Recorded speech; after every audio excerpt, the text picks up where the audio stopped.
Good morning student. हमारा जो topic चल रहा है वाटर रिसोर्स जल संसाधन, इसमें पीछे का जो हमारा अध्ययन किया था हमने, उसमें हमने केंद्र सरकार की या केंद्रीय व्यवस्थाओं के अंतर्गत जो परियोजनाएं थी उनका अध्ययन किया।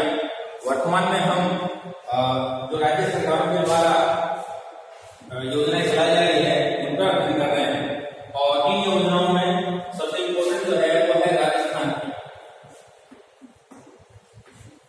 इसकी राजस्थान के अंदर जो परियोजनाएं हैं, राजस्थान की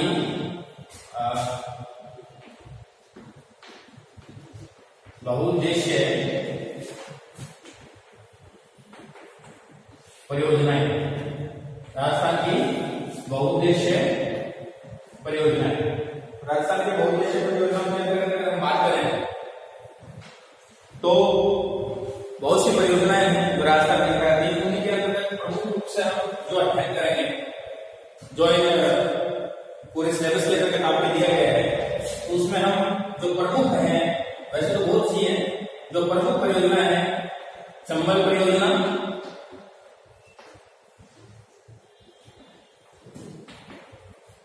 माही परियोजना और बीसलपुर परियोजना। इसके अलावा तीन प्रमुख परियोजनाएं हैं, और इसके अलावा राजस्थान में इंदिरा गांधी नहर परियोजना है, जाखड़ परियोजना है, ठीक है ना। इन परियोजनाओं का भी हम अध्ययन इसमें करेंगे। तो अब आज हम प्रमुख रूप में बात करें तो चंबल परियोजना का अध्ययन करेंगे। चंबल परियोजना, ठीक है ना। अब चंबल परियोजना निश्चित रूप से किस नदी पर बनी हुई है? चंबल नदी। किस नदी पर? चंबल नदी पर जो परियोजना है, इस परियोजना को हम कहते हैं चंबल परियोजना। और ये कहाँ की है? राजस्थान एवं मध्य प्रदेश। राजस्थान एवं मध्य प्रदेश की ये संयुक्त परियोजना है, ठीक है ना। अब इस परियोजना को बनाने का मुख्य उद्देश्य क्या था कि चंबल नदी में वर्षा के दौरान जल की आवक ज्यादा होने से वहां बाढ़ की स्थिति पैदा हो जाती है, और बाढ़ से क्या होता है फिर अप्रदम करने की स्थिति पैदा हो जाती है। यानी कि ये जो नदी है ये अपने कोटा और बूंदी का जो क्षेत्र है, कोटा बूंदी का क्षेत्र है, आपके मध्य प्रदेश के अंदर मंदसौर का जो क्षेत्र है, वहां पर क्या है कि इस नदी के अंतर्गत बहाव से भूमि अपरदन होता है, यानी कि मिट्टी का कटाव होता है, मिट्टी का अपरदन होता है। तो मिट्टी के अपरदन होने से उपजाऊ मृदा जो है वो उस क्षेत्र से कटकर उस नदी के अंतर्गत बहकर दूसरे स्थान पर चली जाती है, ठीक है ना। जिससे भूमि भी ऊपर खबर हो रही है, कृषि लायक नहीं रही। इसके अलावा जो उपजाऊ मृदा है उसका भी कटाव हुआ है, और बाढ़ आने से क्या है कि उस क्षेत्र के अंतर्गत जनजीवन जो है वो अस्त व्यस्त हो जाता है, ठीक है ना। जान माल की क्या होती है? हानि होती है। तो इस चंबल नदी पर आने वाली बाढ़, इससे होने वाला अपरदन, और उन बाढ़ और अपरदन से फिर अन्य प्रकार की जो समस्याएं हैं उनको नियंत्रण करने के लिए मध्य प्रदेश सरकार और राजस्थान सरकार के द्वारा चंबल नदी के ऊपर एक बहुउद्देश्य परियोजना की रूपरेखा तैयार की गई, जिसको कहते हैं चंबल परियोजना। इसकी जो शुरुआत की गई थी वो की गई थी 1953 में। चंबल परियोजना की जो शुरुआत की गई वो 1953 में की गई थी। 1953 में की गई थी, इसको हम 60 का दशक में मान सकते हैं, ठीक है ना।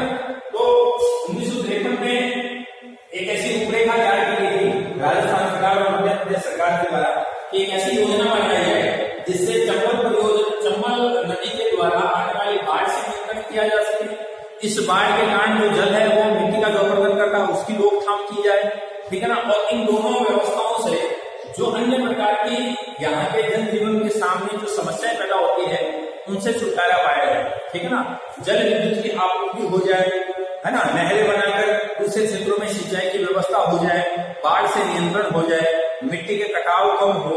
ये सारी उद्देश्यों को ध्यान में रखते हुए 1953 में दोनों सरकारों के विशेष समझौते से करार हुआ है दोनों के बीच में, इस तरीके से हम एक योजना बना रहे हैं, ठीक है। तो ध्यान रखना चंबल परियोजना की दो राज्यों के मध्य है राजस्थान और मध्य प्रदेश की संयुक्त परियोजना है, ठीक है ना।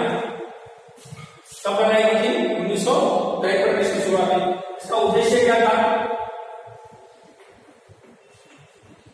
बाढ़ से नियंत्रण, ठीक है ना, बाढ़ से नियंत्रण, बाढ़ आगे उसकी रोकथाम करना। दूसरा ये था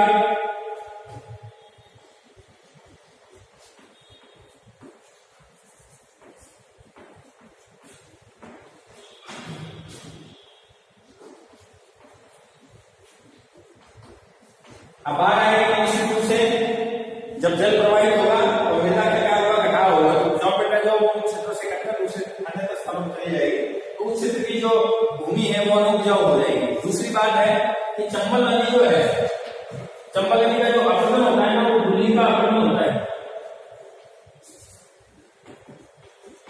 नली का।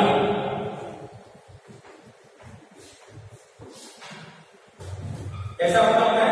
नली का क्या होता है? ऐसे नालियां से बन जाती है, यानी जो अपरदन का कटाव है वो क्या है? छोटी छोटी नालियों के हिसाब से होता है। तो पूरा क्षेत्र जो है वैसे छोटी छोटी नुकीली सी वादियां से ऊपरी खाबड़ बन गया है। तो चंबल के आने वाले क्षेत्र को कैसा बन गया? ऊपरी खाबड़ बन गया। इस ऊपरी खाबड़ क्षेत्र को आपने क्या 9th क्लास में पढ़ा होगा,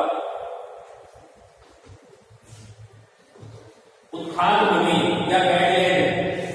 उत्खाद भूमि या बैडलैंड, यानी हम कृषि करने के लिए जगह सही नहीं रहती है, ऊपर खाबड़ भूमि होते हैं, यातायात वगैरह के लिए। तो चंबल के अंदर किस प्रकार की भूमि को क्या कहते हैं? उत्खाद भूमि कहते हैं, ठीक है ना। यह माना जाता है कि इस उत्खाद भूमि में छोटी छोटी नदियां सी होती है, पानी इसमें बहकर उस क्षेत्र को लगातार क्या करता है? कटाव करता है। नाली के आकार का जो कटाव हो, नाली के आकार का जो अपरदन, उसे नली का अपरदन कहते हैं, ठीक है। नली का अपरदन के अंतर्गत क्या है कि वहां पर जो डाकू है, चंबल के डाकू, आपने नाम सुना होगा, बहुत सी फिल्मों में आपने देखा होगा चंबल के डाकू। तो ये उत्खाद भूमि जो होती है वो स्थानीय भाषा में क्या बोलते हैं? बीहड़ बोलते हैं। तो इस बाढ़ से चंबल नदी के द्वारा मृदा का अपरदन जो कहते हैं नदी का, इससे क्या होता है कि ऐसी छोटे छोटे ढीलों की जैसी आकृतियां बन जाती है और इन आकृतियों के अंदर डाकू जो है वो रहते हैं। तो इनको पकड़ पाना एक भूल भुलैया टाइप में हो जाता है। तो इसको कहते हैं उत्खाद भूमि, बेटी कृषि के लिए उपजाऊ भूमि, ठीक है ना। तो बाढ़ आएगी तो मृदा अपरदन होगा, नदी का अपरदन होगा, तो इस प्रकार की भूमि का निर्माण होगा। तो इसलिए क्या है कि सरकार के द्वारा इस प्रकार से एक योजना बनाएगी। अब यहाँ क्या है? फिर उस क्षेत्र के अंदर क्या है? सिंचाई चालू रूप से हो तो बाढ़ के इस परियोजना के द्वारा सिंचाई द्वारा नहरों के माध्यम से दूसरे क्षेत्रों के अंदर जल पहुंचाने की व्यवस्था। फिर उद्देश्य क्या है?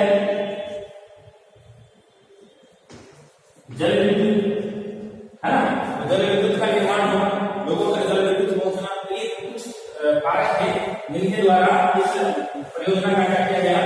निर्माण किया गया, ठीक है ना। 1953 में परियोजना प्रारंभ की गई थी। राजस्थान और मध्य प्रदेश की ये संयुक्त परियोजना है। अब इस परियोजना का जो इसको बनाया ये मध्य प्रदेश और राजस्थान की दक्षिणी पूर्वी सीमा पर है। राजस्थान की दक्षिणी पूर्वी जो सीमा है वो दक्षिणी पूर्वी सीमा पर ये अपना स्वरूप, दक्षिणी पूर्वी सीमा में आपको बताया था।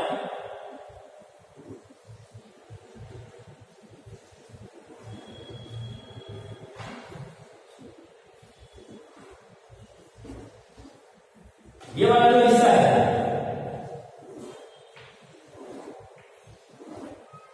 ये राजस्थान की दक्षिण पूर्वी सीमा है। तो यहां से जो है वो नदी प्रवाहित होती है, ठीक है ना। तो ये मध्य प्रदेश है और ये राजस्थान है। तो राजस्थान और मध्य प्रदेश की सीमा पर इस प्रकार का स्वरूप चलता है। इसको क्या कहते हैं?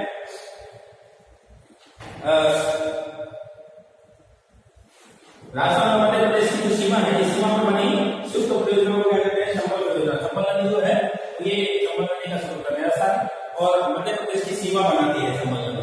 तो इस सीमा पर ये क्या है? परियोजना का निर्माण किया गया है, ठीक है ना। अब इस परियोजना के निर्माण का मतलब है राजस्थान और मध्य प्रदेश के क्षेत्रों को इस योजना से लाभ मिला, ठीक है, क्या मिला, लाभ मिला। अब ये परियोजना जो है वो कितने चरणों में पूरी होगी,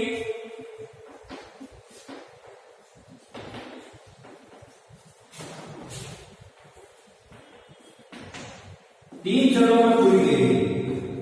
ये परियोजना जो है वो कितने चरणों में पूरी की गई, 3 चरणों में पूरी की गई। पूरे अगर हम बात करें चंबल 3 परियोजनाएं प्रारंभ के अंतर्गत संचालित की गई, ठीक है ना। ये 3 चरण कौन से हैं, इनको डायग्राम से अभी समझेंगे कि किस तरीके से इसका निर्माण किया गया, ठीक है ना।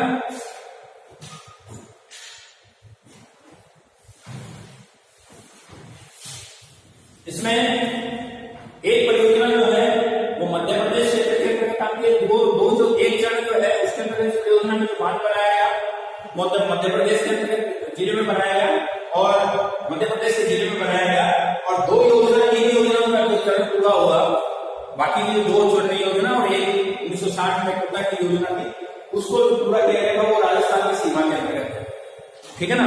तो इनको कितने क्षेत्रों में समाहित किया गया, प्रथम चरण जो है उसके अंदर मध्य प्रदेश के मंदसौर जिले में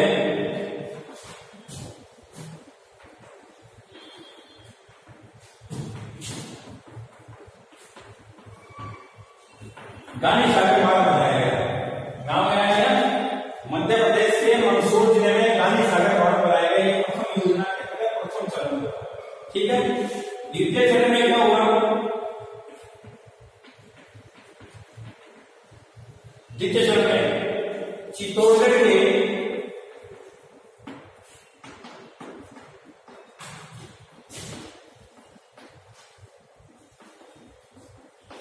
रावतबाड़ा में इस नदी पर राणा प्रताप सागर बांध या राणा प्रताप सागर बांध का निर्माण किया गया। दूसरा चरण था वो राजस्थान में था। राजस्थान का जो चित्तौड़गढ़ है, ठीक है ना, कहां का, राजस्थान का जो चित्तौड़गढ़ जिला है, चित्तौड़गढ़ जिले के रावतबाड़ा में राणा प्रताप सागर का निर्माण किया गया, ठीक है ना। तीसरे चरण में क्या हुआ, तीसरा जो चरण है, इस चरण में राजस्थान के कोटा और बूंदी जिले की सीमा पर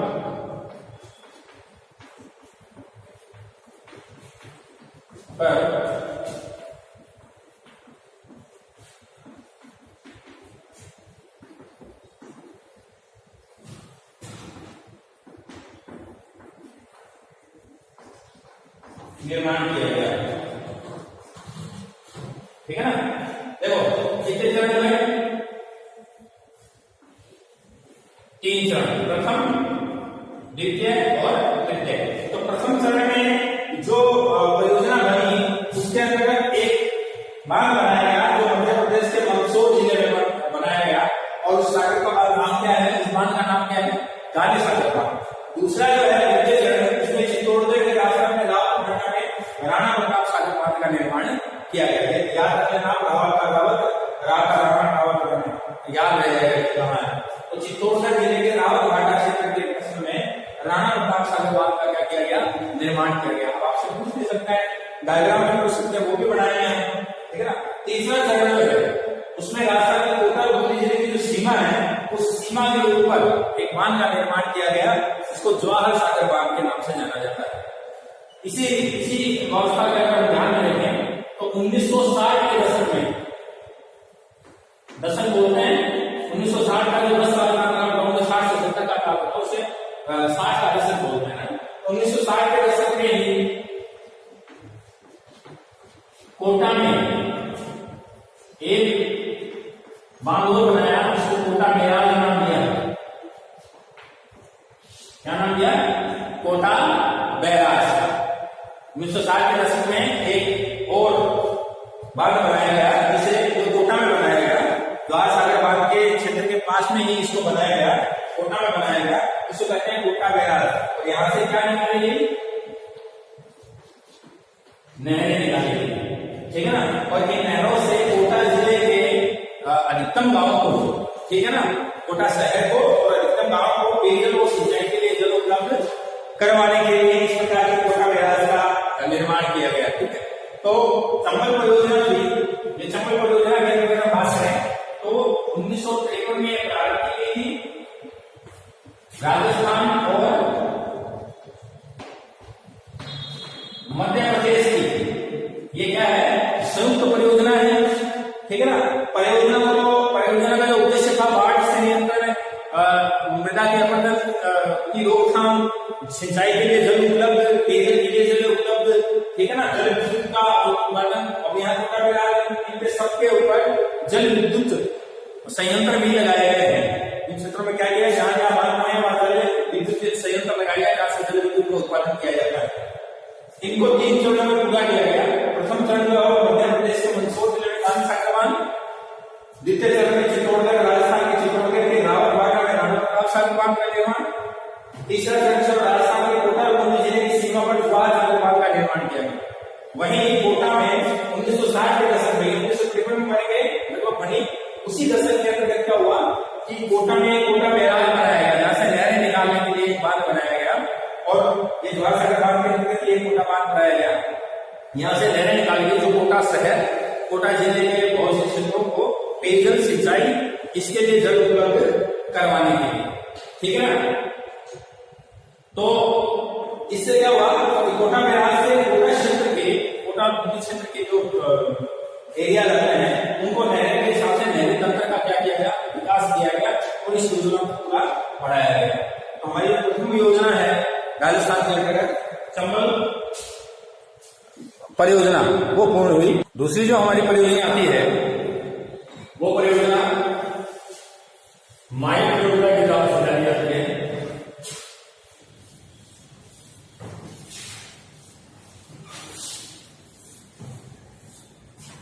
दूसरी जो हमारी परियोजना है वो परियोजना किसके नाम से जाना जाता है, माही परियोजना।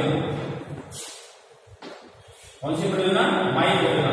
ये लगभग कब प्रारंभ की थी, 1966 में, और ये राजस्थान तथा गुजरात की संयुक्त परियोजना है। इसकी है राजस्थान और गुजरात की संयुक्त परियोजना है।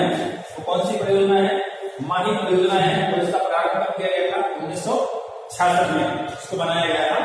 और यह इस परियोजना का विशेष उद्देश्य जो था वो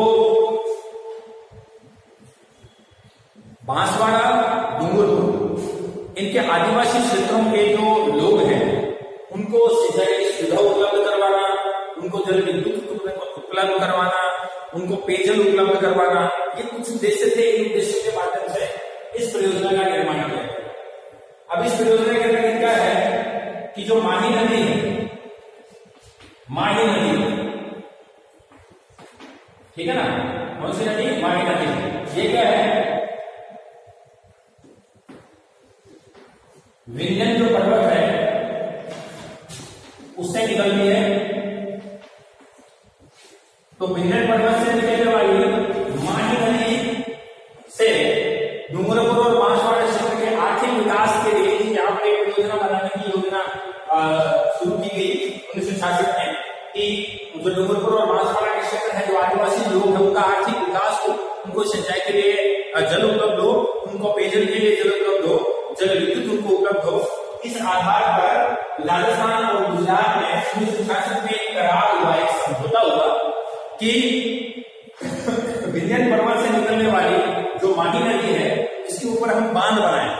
और बांध बनाकर फिर क्या करें कि बांसवाड़ा और दक्षिणी पूर्वी, दक्षिण पश्चिमी जो क्षेत्र है बांसवाड़ा का, डूंगरपुर का, गुजरात का जो क्षेत्र है, वहां के लोगों को, वहां के लोगों का आर्थिक विकास किया जाए। उसके लिए कोई योजना निर्धारित की, जिसका नाम क्या है, माही परियोजना, ठीक है ना। तो माही नदी जो है वो कहां से निकलती है, विंध्यन पर्वत से निकलती है। तो विंध्यन पर्वत से निकलने के कारण योजना का मुख्य उद्देश्य जो था वो था राजस्थान के, इससे पहले मैं आपको डायग्राम बता रहा था, ठीक है ना, चंबल परियोजना वाला डायग्राम बता रहा था, तो चंबल परियोजना के डायग्राम को एक बार देख लो, ठीक है, याद नहीं रहा।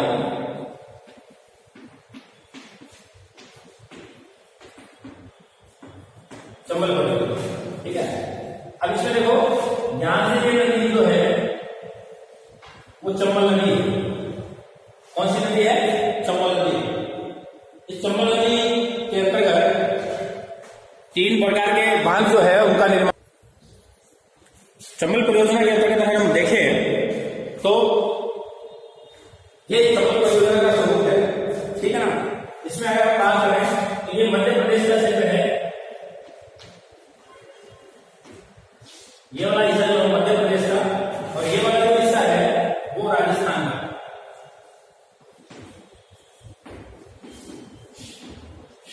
इसका राजस्थान का।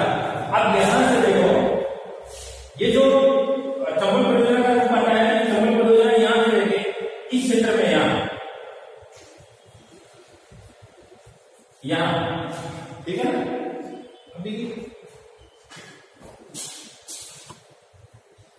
तो देखें, ये वाला जो है, इसको जो हमने डायग्राम बनाया है, ये मध्य प्रदेश का क्षेत्र है पूरा, राजस्थान की सीमा, तो यहाँ इस सीमा पर मंदसौर जिला है। ये कौन से जिले के अंतर्गत आता है? मंदसौर जिले में यहाँ एक पूरा क्षेत्र बनाया गया है, इसका नाम है गांधी सागर। ये जो जलीय क्षेत्र है इसका नाम है गांधी सागर, और इस सीमा पर यहाँ इसी गांधी सागर पर एक बांध बनाया गया है जिसका नाम है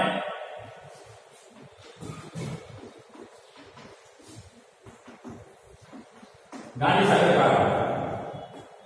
क्या है? गांधी सागर बांध। बात समझ आ रही है आपके? ये मध्य प्रदेश का, ये वाली सीमा ये राजस्थान की चंबल नदी है, ठीक है ना। और ये यहाँ वाला क्षेत्र है चंबल नदी का, इसको बोलते हैं गांधी सागर। और गांधी सागर के ऊपर जो बांध बना है उसका नाम है गांधी सागर बांध, ठीक है। उससे हम थोड़े राजस्थान उत्तर की तरफ, उत्तर पूर्व की तरफ चलते हैं, तो यहां पर जो बांध बना है,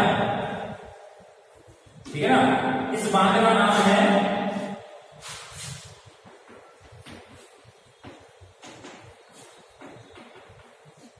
राणा प्रताप सागर बांध। कौन सा बांध है? राणा प्रताप सागर बांध। और इसके उत्तर में यहां पर कोटा और बूंदी वाला जो क्षेत्र है, यहाँ इस बांध का नाम है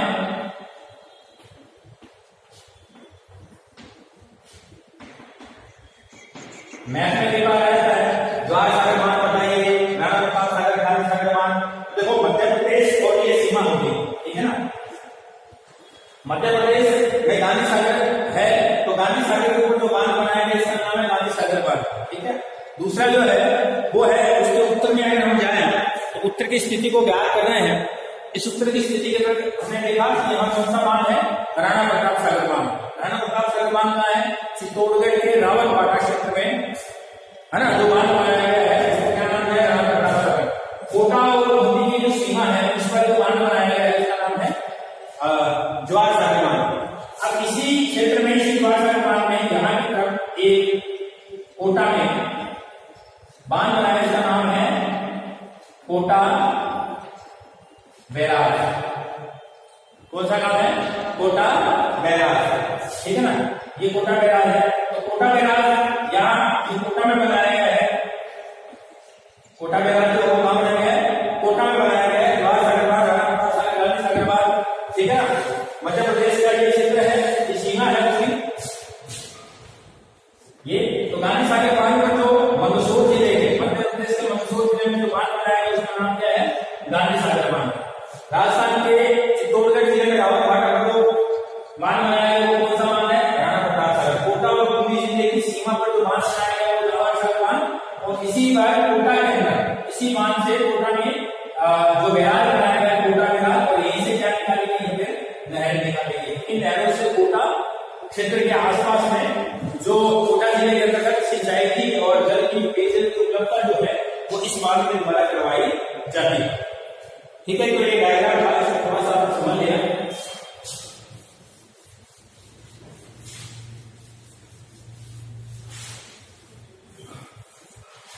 नेक्स्ट जो हमारी परियोजना है वो परियोजना है कौन सी?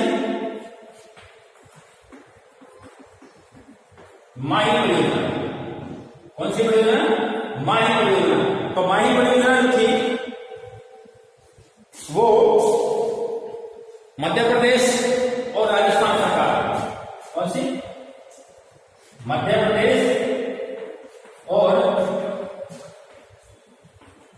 राजस्थान सरकार, यानी इन दोनों राज्यों की क्या वो चप्पल पड़ रहे थे इसलिए गुजरात है ना, गुजरात और राजस्थान राज्य की संयुक्त परियोजना है। और इन दोनों राज्यों में भी आपसी करार हुआ, एक समझौता हुआ कब? 1966 में। इस समझौते के अंतर्गत ये कहा गया कि विंध्याचल से जो विंध्याचल पर्वत है उससे निकलने वाली नदी माही, इस पर एक ऐसी योजना बनाई जाए, एक ऐसी बहुउद्देशीय योजना का निर्माण किया जाए, बांध बनाया जाए, जिससे गुजरात के कुछ हिस्से का, इसके अलावा राजस्थान के डूंगरपुर और बांसवाड़ा जिले के जो आदिवासी क्षेत्र के लोग हैं उन आदिवासी क्षेत्र के लोगों का आर्थिक विकास हो, ठीक है, सिंचाई की उपलब्धता वहां पर हो, पेयजल के लिए जल उपलब्ध हो, जल विद्युत वहां पर निर्मित हो। तो ये सारी उद्देश्यों को ध्यान में रखते हुए इन दोनों सरकारों ने 1966 में एक समझौता कर लिया कि हमें इस प्रकार की कोई योजना बनानी है। अब बनानी कहाँ है? उस पर उन्होंने कहा कि विंध्याचल पर्वत से जो निकलती है नदी माही नदी, ये दोनों राज्यों से होकर आती है, गुजरात और आपके राजस्थान। इसलिए हम इस तरीके से इसमें बात बनाए कि गुजरात में भी इसका उपयोग किया जा सके और राजस्थान में इस आदिवासी 2 जिलों के अंतर्गत भी इसका विकास किया जा सके। इसके लिए इस परियोजना को बनाने का पूर्ण उद्देश्य था और डूंगरपुर और बांसवाड़ा के क्षेत्र में बनाने का था। तो इसमें जो मुख्य उद्देश्य जो था वो क्या था? डूंगरपुर,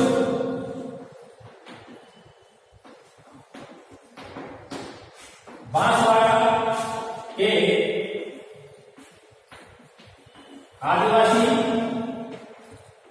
क्षेत्र के लोगों का आर्थिक विकास। क्या? डूंगरपुर और बांसवाड़ा के आदिवासी क्षेत्र के लोगों का आर्थिक विकास करना, सिंचाई के लिए जल उपलब्ध करवाना, पेयजल के लिए जल उपलब्ध करवाना,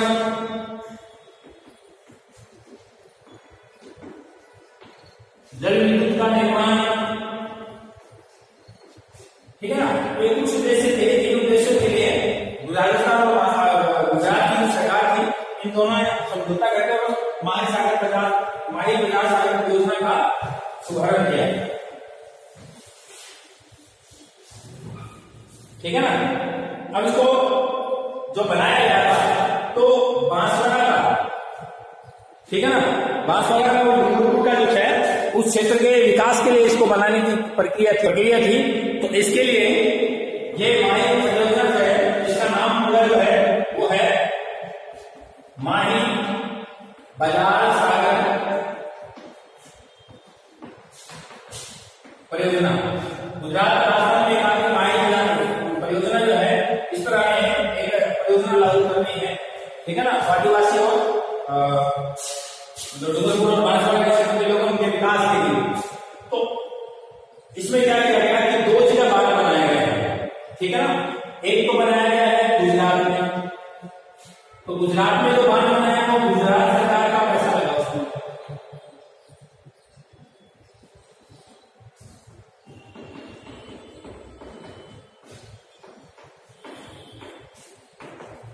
के खर्चे पर गुजरात में बांध बनाया जिसका नाम है कडाना बांध। कौन सा बांध बनाया गया? कडाना बांध बनाया गया। ये गुजरात में बनाया गया। गुजरात सरकार ने इसको पूरा पैसा लगाया। हालांकि ये राजस्थान में उसकी संयुक्त परियोजना है, लेकिन फिर भी इसको बनाने का दूसरे जाता है, किसको जाता है? गुजरात को ही जाता है। गुजरात में अपने पैसे पर, अपने खर्चे पर इस बांध का निर्माण कराया गया। वहीं राजस्थान में जो बांध बनाया गया, इस बांध का नाम रखा गया माही बजार सागर परियोजना के नाम से। ठीक है ना? ये बांसवाड़ा के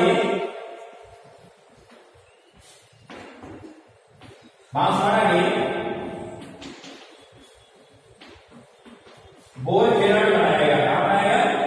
बोरखेड़ा में। बोरखेड़ा में एक बांध बनाया गया जिसका नाम बांसवाड़ा के बोरखेड़ा में एक बांध बनाया गया जिसका नाम था माही बजार सागर परियोजना। माही बजार सागर परियोजना। और माही बजार सागर परियोजना कहाँ है? बांसवाड़ा के बोरखेड़ा में। बांसवाड़ा के बोरखेड़ा में जो परियोजना निर्मित की गई थी उसका नाम क्या है? माही बजार सागर परियोजना। माही बजार सागर परियोजना जो है वो किन दो राज्यों की संयुक्त परियोजना है? गुजरात और राजस्थान की संयुक्त परियोजना है। ठीक है ना? इस तरीके से इसका जो स्वरूप है वो आपको ध्यान में होना चाहिए। अब क्या बात आती है कि इस बांध के जो बोरखेड़ा माही सागर बांध है, इसके नीचे 500 मीटर नीचे, इस बांध के ढलाव वाले क्षेत्र 500 मीटर नीचे एक काटनी बांध, लकड़ी का बांध, काटनी बांध का निर्माण किया गया है।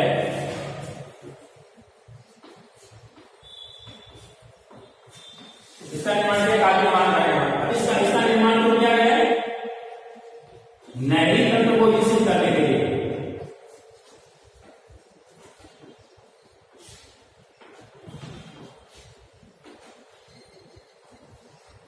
इसको नहरी तंत्र को विकसित करने के लिए इस बांध से जो बांध है यहाँ से जब इसमें छोड़ा जाएगा और यहाँ से निकाल के जाएगा, जैसे काटने वाला है यहाँ से क्षेत्र में क्या निकाली जाएगी?